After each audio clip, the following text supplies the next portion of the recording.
Tira Rosen. Aha ka phone ni Rosen. Namanya? Ya sih ya dia bisa tinggi aja. Bising kang gua apa sih kala masih jual?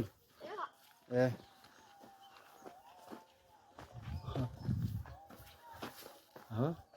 Aku diri dia muka kabarnya dua deh ita. Iya. Lalu salah. Urbu sale.